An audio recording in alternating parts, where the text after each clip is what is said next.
Alright, ladies and gentlemen, I really wish I didn't have to make a video like this, but as we all knew when I made that original video that this was not going to be Nova Logic's Black Hawk Down, I have done at this point 3 live streams pertaining to the campaign playthrough, which again I had my share of ups and downs. Initially when I fired it up I was like, okay, this is something fairly difficult. It's not going to be a run-of-the-mill shooter where you can take a whole bunch of hits and just blast through the campaign. It's going to require some teamwork and coordination, and initially I liked that. However, it became fairly obvious as I progressed through the missions with my friends and we tested these theories that there were certain things that were so on the rails that it required you to purposefully have 4 bodies in order to complete the mission, or at least have a certain set parameter of people to complete said missions, and this did not become any more glaringly obvious except for the Lost Convoy mission. I also apologize, guys, my voice is very distorted due to being sick, but bear with me. In Lost Convoy, from everything that I've seen from my own playthrough and others' playthrough, I wouldn't say that you have to have 4 people necessarily to make it through, but it seems like the sweeper vehicle, which is only accessible, I believe, if you have 4 people, is the one vehicle that makes it through, because there are other scripted RPG rocket attack events that end up causing you to lose your vehicles, or at least they attack you in such a fashion that you don't really have much reaction time. We called it out every single time we hit that Lost Convoy mission, that there is a certain point where you are driving through a Quonset hut or an aircraft carrier or some shaped like building, and you know you're going to take a rocket from that right hand side open threshold.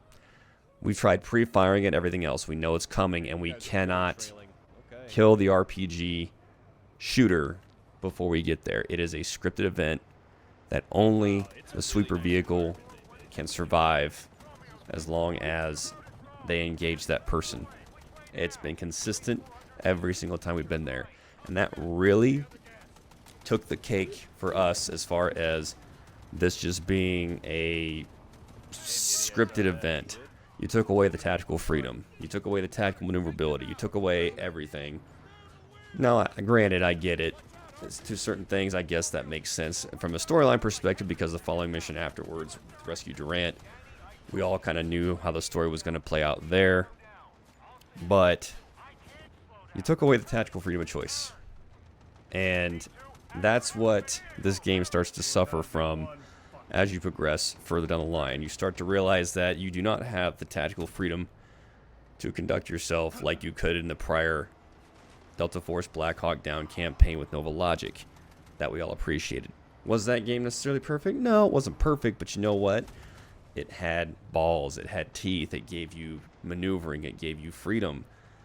And yeah, you didn't have the replenishing health, you still don't have replenishing health in the new one. You have all these things that lead this up to potentially being a really good tactical shooter that just cause it to fall flat.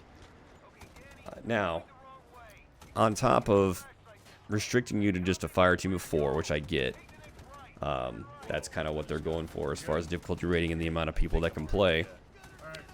You really have to have those classes in order to disperse ammunition and whatnot. And again, initially I liked that because it encouraged and forced teamwork.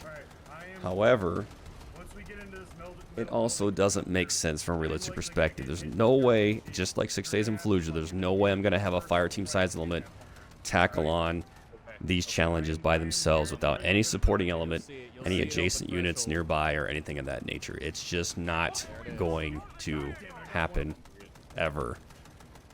Yeah, your satellite patrols and everything else, sure, but it's, no way, no way am I going to have that happen. At least some AI integrated teammates or something along those lines. Just like the first mission, you had Rangers fast roping into support. It was believable to a certain extent. Not so much in the later missions. But anyway, that was the one big glaring issue that we started to see, was missions became very scripted and became, I wouldn't say arcadey in a sense, but it pulled me out of the immersive aspect. They did such a good job graphically. They did such a good job with the presentation.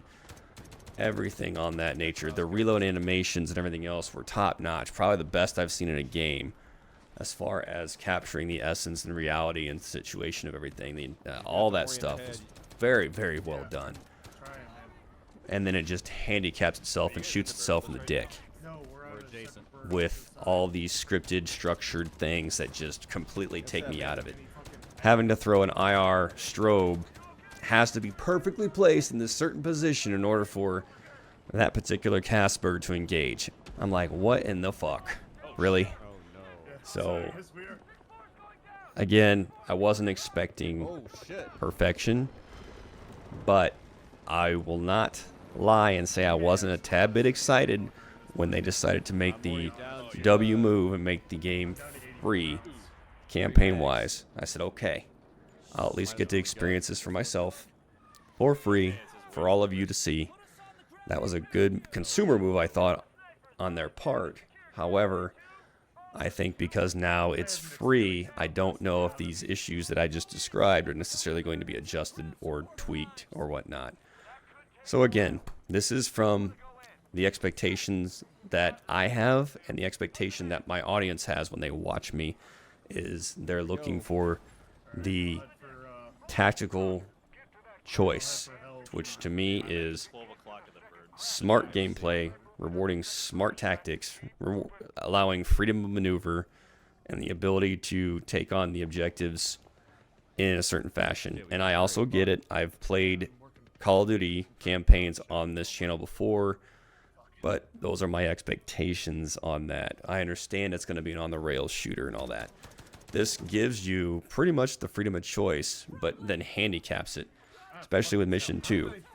The rolling convoy keeps rolling. In a traditional mount setting, okay, when you're integrated with armor or using any kind of convoy operation, you're not going to continue to push and roll with the convoy unless you're trying to move speed, security, and whatnot. You're going to clear the adjacent buildings to create a buffer zone so your convoy is not going to get rocketed, and then bump them up slowly as needed. If we were worried about getting through an area quickly, then you would just mount everybody up and just blow through an area as fast as you could. You wouldn't have the convoy constantly slither through this area as slow as possible, and then while you're just rapidly trying to clear areas and clear things up as much as possible too. Not generally how that flows. But again, I digress. I am at the point now where we're at the final mission, and I cannot necessarily bring myself to complete it or complete it with the guys because they just are just like, I don't want to deal with this right now. So it kind of took us out of it. So we'll see what happens if they're going to patch it and whatnot. But for those of you expecting, again, Nova Logic's Black Hawk Down, go stick with Nova Logic's Black Hawk Down. There are various sources you can get it from. Steam only has Task Force Saber, so unfortunately you're going to have to find another source. I've tried to check Good Old Games. They don't have it either. But at this point, the original campaign should be freeware for you to download. So go peruse the internet. I'm sure you can find it. And there are plenty of actual sources to actually help you with that. There's a BHD Community Hub Discord that I'm a part of that I can actually include the link of if you want to get the original Black Hawk Down, just source material or ways to acquire it. They have a very active community base there where they still get people together. So I'm going to go ahead and link that in the comments section for you guys to take a look at, and in case you want to check out the old school one. But just kind of unfortunate, guys. Maybe that'll change. Maybe I will decide to do another live stream and blast through it. We'll see. But right now, the desire is pretty null. My frustrations, despite some of the cool factor, it was kind of a roller coaster until it started to really taper off the end, and I just started getting more frustrated playing the damn thing than enjoying it. So that's all I got, guys. Thanks for watching. If you want to support me, go ahead and like this video, comment, subscribe for more stuff. It does help. If you want to further support me, maybe become a YouTube member where we talk all things military and veteran related, including exclusive content no one else sees. And if you want to even further support me, I do have Tactical Gaming Store where you can buy those games as well as merchandise.